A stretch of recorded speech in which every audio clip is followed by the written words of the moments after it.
Hello! Ito po ulit si Doc Mark sa isa na namang episode ng Lab Notes. At sa episode na ito, pag-uusapan naman natin ang urinalysis. Napaka-common po ito na nire-request ng ating mga doktor o mga nurse sa clinic, sa mga health centers, ang urinalysis. So aside from urinalysis, pag-uusapan din natin dito ang urine culture at stool examination o tinatawag na fecalysis. Siguro tinatanong nyo, bakit kailangan examinin ang ating urine? O tinatawag na urine analysis o urine analysis. Kadalasan po, kahit na wala tayong nararamdaman, meron pong pwedeng makita.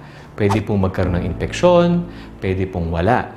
Pwede pong merong mga signs na pwedeng may indikasyon na kayo po ay may sakit sa bato o merong sakit sa pantog o merong bato sa bato.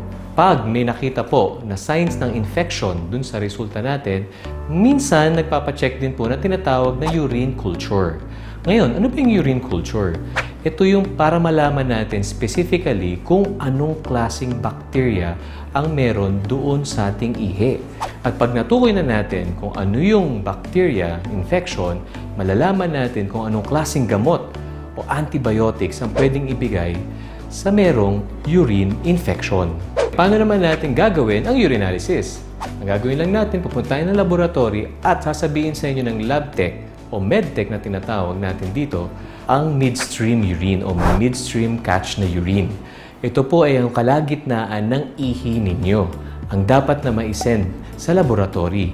So, ang gagawin po natin dito sa palikuran, kayo po yung first drops nyo, hayaan nyo lang.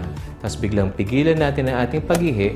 Tapos yun na po ang isasalo, yung kalagitnaan. At pagkatapos po nun, hayaan na natin yung mga natira. So yung ihi natin, yun po yung isasend natin sa ating pathologist. Para ito ibasahin kung meron po talagang problema o wala. Ngayon, bago tayo magsimula sa ating urinalysis, napaka-importante po na malinis ang ating private part.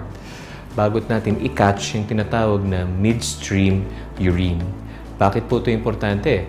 Para po talagang very accurate ang magiging resulta natin na walang bahid po ng infeksyon o kahit na ano pang cells or sediments na tinatawag doon sa ating resulta. Sa urinalysis, madalas ito'y lumalabas na the same day, within 24 hours. Pero ang urine culture, ito'y sometimes it takes 5 to 7 days. So pag lumabas ng resulta ng urinalysis, makikita natin dito kung ito ba ay clear o hindi. Doon pa lang malalaman na natin kung meron bang problema sa ating ihi at kung ano rin ang kulay ng ating ihi. Ito ba'y sobrang dilaw o ito ba'y parang tinatawag na tea-colored. Meron din kasing indikasyon nito, pwedeng infeksyon, pwedeng hindi. Pwedeng yun nga, baka meron tayong bato sa bato.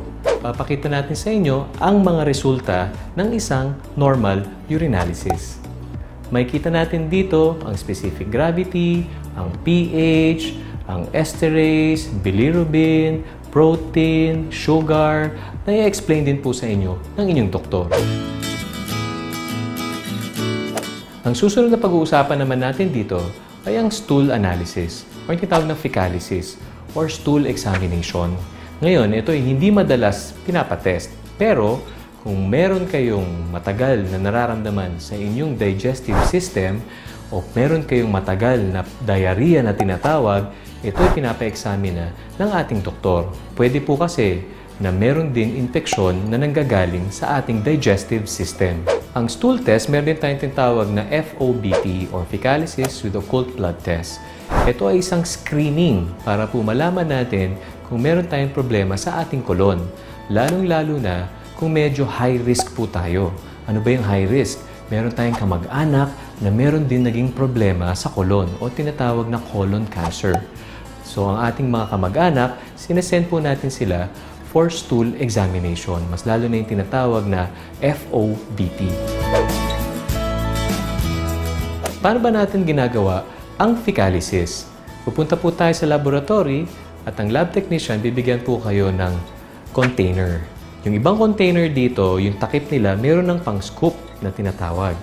Kaya sasaluhin lang natin ang ating stool, ilalagay dun sa loob ng container at ito po ay isesend na sa laboratory as soon as possible. Hindi po ito pwedeng pinatatagal. kailangan po ito ay makita na sa laboratory para ma-examine po kagad. Ngayon sa resulta naman, pagbalik natin sa clinic, sasabihin ng ating doktor kung ito ba ay normal, na soft and brown, o ito ba ay medyo matubig at medyo iba rin po ang kulay. Pwede po siyang madugo, pwede po siyang maputi, at pwede po itong indikasyon na meron po kayong infeksyon. At pwedeng meron din pong sinasabi na baka kung ito'y mapulang-mapula, baka meron pong bleeding dun po sa loob ng ating digestive system. Kaya napaka-importante po na kayo bumalik sa doktor para po ang doktor ang mag-i-explain sa inyo kung ano po ang resulta ng inyong fecalysis or stool examination.